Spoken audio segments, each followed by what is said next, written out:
तो याद रखिएगा हम यहाँ पर कर रहे होते हैं 3 भागों में। एक होता है प्यारे बच्चे हमारा सिस्टम सॉफ्टवेयर,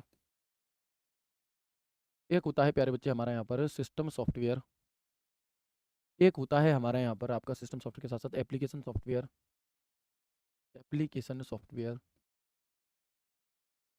और एक होता है प्यारे बच्चे हमारे यहाँ पर यूटिलिटी सॉफ्टवेयर। अगर मैं सरल शब्दों में आपको बताऊँ समझने के पर्पज़ से, तो समझने पर ध्यान देना कि 3 भागों में बाँटा।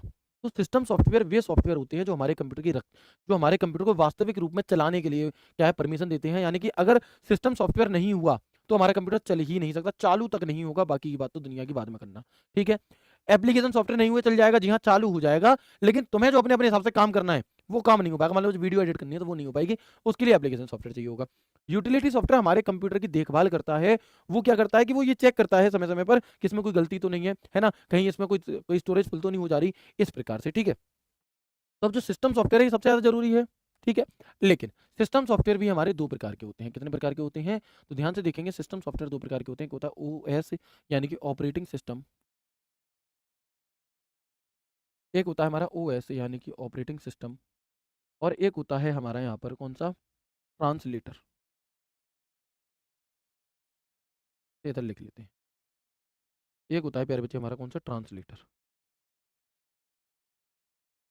अब जो ऑपरेटिंग सिस्टम है ये 2 प्रकार के होते हैं। एक होता है सीयूआई बेस्ड और एक होता है जीयूआई बेस्ड। अब ये सीयूआई क्या है और जीयूआई क्या है तो समझेंगे। सीयूआई की फुल फॉर्म मैं थोड़ी देर पहले लिखा चुका था जब मैंने बाकी फुल फॉर्म्स लिखाई थी, और डीयूआई भी तो समझेंगे। देखो सीयूआई की फुल फॉर्म होती है हमारी character user interface, character user interface face, और जीयूआई की फुल फॉर्म होती है हमारी ग्राफिकल यूजर इंटरफेस। क्या होती है तो हम कहेंगे ग्राफिकल यूजर इंटरफेस। ये होती है हमारे यहाँ पर जीयूआई की फुल फॉर्म, ठीक है? अब सीयूआई के उदाहरण कौन से हैं? यानी कि वे ऑपरेटिंग सिस्टम जिनमें सिर्फ और सिर्फ टाइपिंग होती है, चित्र वगैरह नहीं होते। उदाहरण के तौर पर डॉस, ठीक है?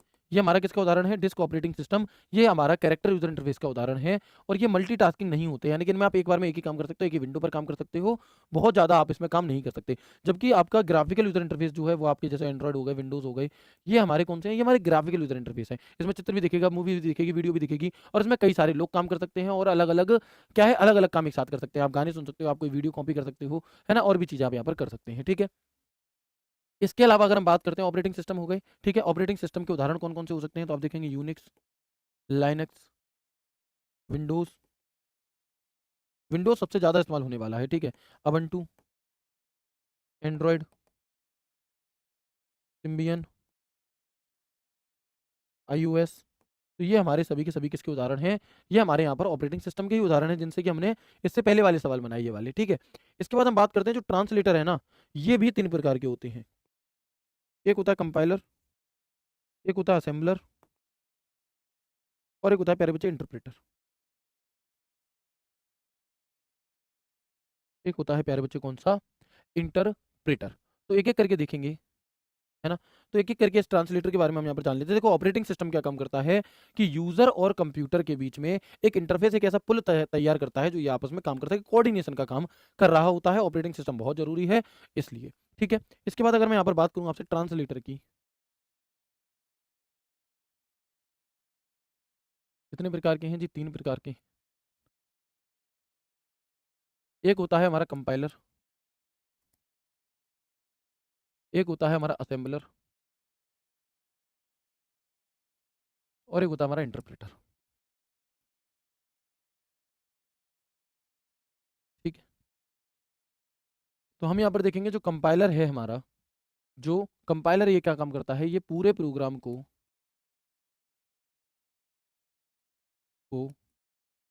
एक साथ पढ़कर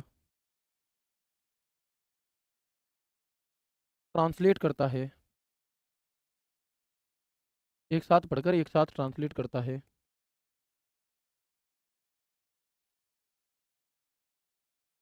वह गलतियाँ आखिरी में बताता है।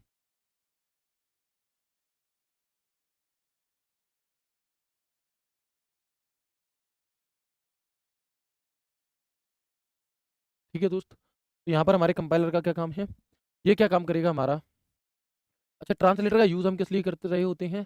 तो जो ट्रांसलेटर का यूज़ है ये हाई लेवल लैंग्वेज को, एचएलएल को, LLL में कन्वर्ट करता है, यानी कि हाई लेवल लैंग्वेज को लो लेवल लैंग्वेज में, यानी कि हाई लेवल लैंग्वेज को लो लेवल लैंग्वेज में कन्वर्ट करने का काम इसका होता है हमारा, तो हम कहेंगे वो ट्रांसलेटर का होता है। कंपाइलर पूरे प्रोग्राम को एक साथ पढ़ता है। असेंबलर क्या काम करता है जी, तो इससे सिर्फ इतना ही पूछा जाता है कि असेंबली लैंग्वेज को मशीन लैंग्वेज में बदलने का काम किसका है, क्योंकि लो लेवल तो वही है ना। मशीन लैंग्वेज में बदलने का जो काम है वो किसका है, वो असेंबलर का है। और इंटरप्रेटर का काम करता है, तो ये पूरे प्रोग्राम ये लाइन दर लाइन, लाइन बाई लाइन पढ़कर ट्रांसलेट करता है। ये लाइन बाई लाइन पढ़कर ट्रांसलेट करता है। वाह।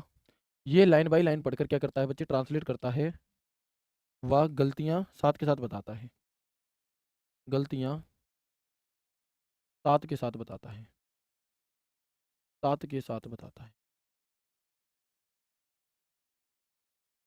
ठीक है दोस्त, ठीक है। अभी हम यहाँ पर चलते हैं, इस सवाल का हमारा मतलब क्या है, मल्टीटास्किंग का मतलब क्या होता है। तो जैसे आपकी और हमारी मम्मी है, मल्टीटास्किंग है भैया, एक साथ में बहुत सारे काम कर रही होती हैं। वही चीज़ है कि कई कंप्यूटर को एक साथ नेटवर्क की बात नहीं है मित्र, कई लोग एक कंप्यूटर का एक साथ प्रयोग कर सकते हैं। भाई कई लोग, ये तो मल्टी यूज़र हो गया। जब कई लोग एक कंप्यूटर का यूज़ कई साथ कर रहे होंगे, एक साथ कर रहे होंगे, तो ये तो मल्टी यूज़र हो गया हमारा। बहुत से प्रोग्रामों का एक साथ संचालन किया जा सकता है। हाँ, बहुत से प्रोग्रामों का एक साथ, बहुत से प्रोग्राम एक साथ आपके चलाए जा सकते हैं, ये बात सही है। ठीक है, लेकिन जो ये जानकारी आपने ली ना, इसका अभी नुकसान नहीं होगा, इसका ही फायदा होगा। देखो, कई बार ऐसे पूछ लिया जाता है कौन कौन से एप्लीकेशन सॉफ्टवेयर हैं, तो MS Office, MS Word, Excel, PowerPoint, है ना, ये जितने भी हमारे वर्ड, एक्सेल, पावर पॉइंट, इस प्रकार के हमारे ये सभी के सभी। इसके अलावा आप देखेंगे फोटोशॉप, कोरल ड्रॉ, व्हाट्सअप वगैरह जितने भी है ना, इस प्रकार के हमारे सभी के सभी किसके उदाहरण हैं, ये हमारे एप्लीकेशन सॉफ्टवेयर के उदाहरण। यूटिलिटी सॉफ्टवेयर क्या काम करता है, हमारे कंप्यूटर की देखभाल करता है। इसके उदाहरण कौन सा, एंटीवायरस है, डिस्क क्लीन अप टूल है। इस प्रकार के जो होंगे, जो हमारे कंप्यूटर की देखभाल कर रहे होंगे, ये हमारे यूटिलिटी सॉफ्टवेयर होते हैं। कौन से, यूटिलिटी सॉफ्टवेयर होते हैं। ठीक है, तो हम एक एक करके चलते हैं। और देखो ये सवाल आपसे क्या कह रहा है, क्वेश्चन नंबर 66 कि निम्नलिखित में से कौन सा एक ओपन सोर्स